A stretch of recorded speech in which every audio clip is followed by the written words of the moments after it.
मौजूद हैं गांधी भवन के अंदर और इस वक्त वी हनुमंतराव सर यहाँ पर मौजूद हैं और हम इनसे बात करेंगे। वो यहाँ पर आए हुए हैं। सर, आपका इस्तकबाल है। सर, आप क्या कहना चाहेंगे आप? देखो भाई, कहीं ना क्या चाह रहे लोग, पटाखे जला रहे, मिठाई खा रहे, इससे क्या पता लगता था। जो खुशी से कब होता वो भी गांधी भवन में जो ये जलवा चल रहा, तो इससे चाहे कांग्रेस हवाम चाहती है आपके हमारे केसीआर झूठ बात बोला, एससी कमीशन में 30% लिया और 2 बेडरूम में 20% लिया। ये सब लोगों को पता लगा।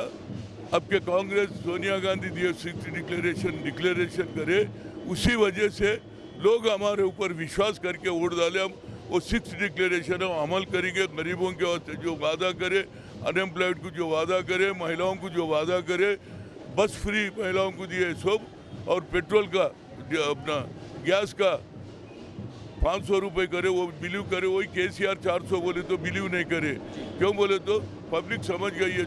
अब तक सरकार में उन्हें कुछ नहीं कर, आखिरी वक्त इलेक्शन मैनिफेस्टो में 400 लगाए तो कौन बिलीव करते।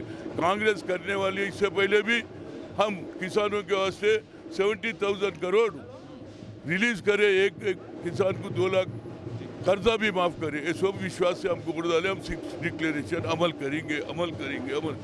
सर, बीजेपी ने इस बार धर्म कार्ड नहीं खेला। बीजेपी ने इस बार धर्म का कार्ड नहीं खेला और यहाँ पे राहुल गांधी ने जो कहा था कि हमने मोहब्बत की दुकान खोली है, नफरत की दुकान बंद करने के लिए, क्या इसका असर लग रहा है कि इस बार तेलंगाना के साथ साथ मध्य प्रदेश, राजस्थान, नफरत छोड़ो, प्रेम बढ़ाओ, वही चला। कल तक हिंदू की बात करे। राहुल गांधी जो बोला, इस देश में हिंदू, मुसलमान, सिख, ईसाई सब एक ही है। नफरत छोड़ो, प्रेम बढ़ाओ, दोस्ती बढ़ाओ, दिल से दिल प्यार रखो। वही लोगों को समझ में आया। उसी वजह से बीजेपी आउट हो गया। इधर केसीआर 3 एकड़ जमीन, हरिजन की सीएम, हर एक को नौकरी बोला। ये सब झूठे वादे कर रहे।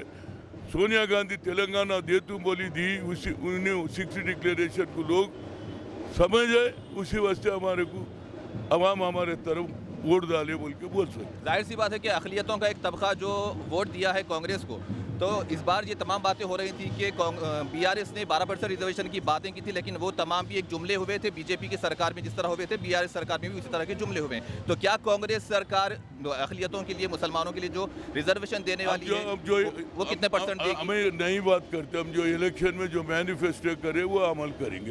तो लास्ट टाइम में भी कोशिश करे 12%, मगर 4% चले तो न।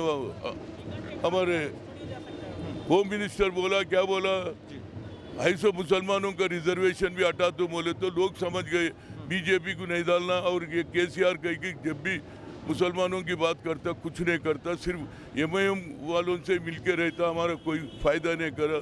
मगर एक हैदराबाद में ही थोड़ा हमारे को मुश्किल हुआ। सेकुलर जितने भी लोग हमारे को वोट डाले, हम मुसलमानों का जो वादे करें हम पूरा करेंगे। बहुत शुक्रिया।